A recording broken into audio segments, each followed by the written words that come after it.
Hello, welcome, and thanks for joining us on this edition of News 2. I'm Sandra Gumansing. The Senate Committee on Health, Hospitals, Human Services, and Veterans Affairs met Wednesday on St. Thomas. Discussion focused on challenges facing veterans in the territory and how the Senate can help with legislation. News 2's Erica Bivens was there and has this story. Testimony was given at the Senate today firsthand from veterans who shared a number of concerns and even recommendations with the 30th Legislature. One veteran indicated at a meeting that he waited many months for a pair of eyeglasses from Puerto Rico, and when they came, they did not fit properly. But during that same time frame, he traveled to New York and received his glasses at the Veterans Administration Hospital in New York in one day. Countless stories were shared about challenges facing Virgin Islands veterans, but at the top of the list was medical benefits. Others complain of having to travel to San Juan to the hospital for services they feel the VA can contract out to local physicians and laboratories here. There is no doctor now at the clinic here in St. Thomas. Other frustrations included unfair treatment of veterans at the VA hospital in Puerto Rico, the language barrier, and reimbursement of travel. But one testifier had a recommendation. We would suggest the formation of a task force in which we are members to address these issues with a comprehensive plan for resolution with timely implementation. However, after verifying a number of veterans are not taking advantage of benefits like the housing program, the focus turned to how can they get veterans to participate. We almost have to demand for veterans to come out and be registered, because if you do not make yourself accountable, the federal government will forget you. And if you don't have the numbers, we will not get the benefits that we have. We'll lose them. Office of Veterans Affairs Acting Director Harry Daniel also shared updates, stating improvements were made to their St. Croix office. They're working on cemetery projects in both districts, and ID cards are now available to allow veterans to receive local benefits. Virgin Island veterans are veterans of the Armed Forces of the United States of America. They deserve the same high-level treatment, options, and healthcare services as every other veteran. For News 2, I'm Erica Bivens. To get veterans involved, the Office of Veterans Affairs encourages veterans to come out to their fairs next week from 10 a.m. to 3 p.m., Tuesday on St. Thomas and Thursday on St. Croix. The Emergency Medical Services Training Site in the St. Thomas-St. John District has lost its certification. Last month, the American Heart Association terminated its long-standing agreement with the Department of Health that prompted officials to search for other alternatives for training while working to be recertified. News 2's Erica Parsons has more on who is affected. The Department of Health's Emergency Medical Services Training Site in the St. Thomas-St. John District is now deactivated. The move comes on the heels of a decision by the American Heart Association last month to reject the department's application for recertification as an international training center. The denial means that EMS or other instructors affiliated with the EMS Training Center can no longer perform any of the life support courses in the St. Thomas-St. John District. The temporary interruption affects healthcare providers, residents, and community organizations who need to be certified or recertified in basic CPR to advanced cardiac life support. While health officials say they're not quite clear as to why the application was rejected, they do say they're working to realign the St. Thomas Center as a training site. Health Commissioner Doris Plaskett in a statement said the training site in the St. Croix district isn't affected since that one is aligned with a training center on the mainland. She says they hope to do the same with the St. Thomas site. In the meantime, St. Croix trainers will assist as needed. There are other certification providers locally, and EMS officials are trying to make contact with them to establish agreements that would allow the St. Thomas Center to conduct the necessary life support classes. According to health officials, the deactivation of the St. Thomas site does in no way affect members of the emergency medical services. We're told the Department of Health's medical director has the authority to certify training for EMS professionals as outlined in the National Registry of Emergency Medical Technicians guidelines. So officials say at no time were residents' lives in jeopardy. Erica Parsons, News 2. Health officials also said the certification of the EMTs by the National Registry of Emergency Medical Technicians has remained intact. Well, they're hoping for a clean sweep. Deputy Police Chief Dwayne DeGraff says they have partnered with other agencies to clean up the Berks home housing community. Workers could be seen trimming the mahogany trees and cutting wild bush, and backhoes getting rid of debris on Wednesday.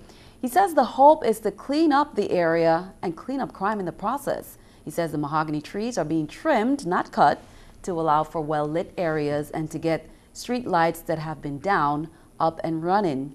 Chief DeGraff says he hopes to move the cleanup initiative to other areas and hope others will jump on that bandwagon, including other agencies as well as residents, to lend a hand. And we will have a little more on the cleanup in Thursday's newscast. 3 National Guardsmen will be heading overseas later this week to complete a shutdown mission.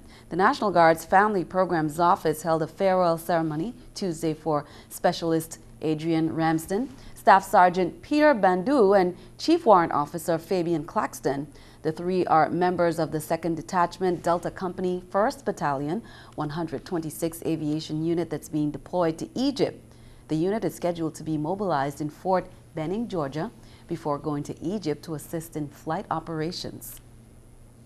Well, as NEWS2 reported, this week has been proclaimed by Governor John P. DeYoung Jr. as Correctional Officers and Employees Week, and in honor, the Bureau of Corrections held a recognition ceremony Wednesday morning. Productive members of the society. A lot of people still ask, what do correctional officers do?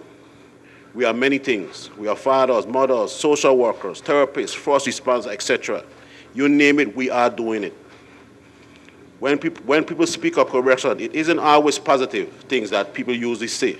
And it isn't because of the work of the officers, but for the mere fact in their minds, a family member is incarcerated and is worried about his or her well-being. In spite of all the limitations, the lack of resources and support, you continue to perform your duties and responsibilities to a level satisfactory to any correctional institution in the United States.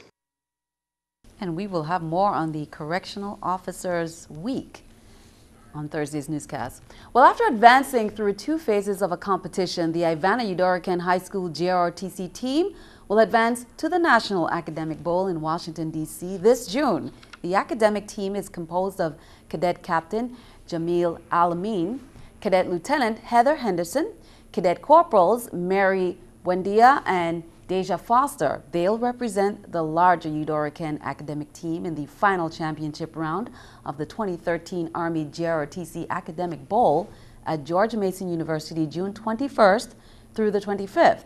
In the 2 fast-paced rounds, students were tested on their knowledge using SAT, ACT type questions. The team is one of only 24 academic bowl teams in the nation to advance to the finals. The winner of the competition will compete against the winners of the Air Force, Marine Corps, and Navy JROTC academic bowls.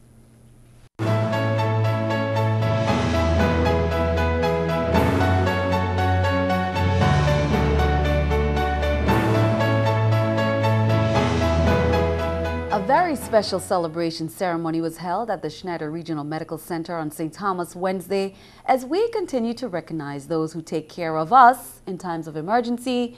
Its annual Hospital Nurses Week and a pinning ceremony, volunteer and years of service recognition ceremony was held to recognize many in the first floor lobby.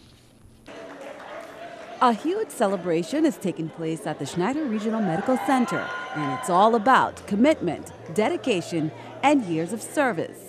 Whatever you do in the hospital, and this is the week when we celebrate that, whether you be in nursing or physician or paramedic, or you work in housekeeping, in the dietary, engineering, accounting, I mean, we have all professions in this industry. With the theme, A Guiding Light for Changing Times, many employees of the institution were honored for 5, 10, 15, 20, 21, 25, 30, and even 50 years of service. It's very impressive. I've had the opportunity this week to look at the certificates and sign them as a CEO.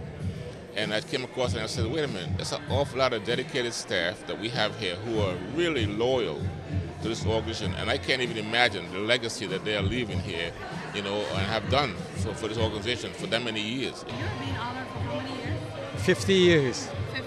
Yeah. 50. 50. Dr. Kim says 50 years means he has seen a lot of changes in the industry. Just because when I first came, 1964, there's everything free, because Danish, under the Danish control, everything free. Now, since then, it's a little bit changed. The Medicare come up and insurance come up. It's a lot of changes. And also, the people are very, very knowledgeable about the sickness and so on and so on. It's really my privilege and honor to work at the New Hampshire Memorial Hospital and also Royal Schneider Hospital. People are very nice, and I really my best to contributing to the development of the medicine. A pinning ceremony and volunteer recognition was also held, leaving many cheers and smiles on the faces of those in attendance. It is a lot of work to do. It's not simple, but you have to very, very rewarding experience. A spiritual enrichment program for National Nurses Day under the theme of delivering quality and innovation in patient care was held earlier this week. The 30th anniversary celebration of the Mara Keating Smith Community Center will take place on May 16th on St. John. The John H. Woodson Junior High School was awarded accreditation last week. The Middle States Association of Colleges and Schools sent the official recommendation May 1st. The letter outlined that the accreditation term is for 7 years. Woodson has been in the accreditation process for the past 6 years and recently hosted a validation team from Middle States. Principal Vaughn Hewitt said that a lot of hard work went into the process. He said everyone contributed and worked hard to accomplish this important goal. Woodson is the first St. Croix Junior High School to be accredited. Stick around, your News 2 AccuWeather forecast is coming up next.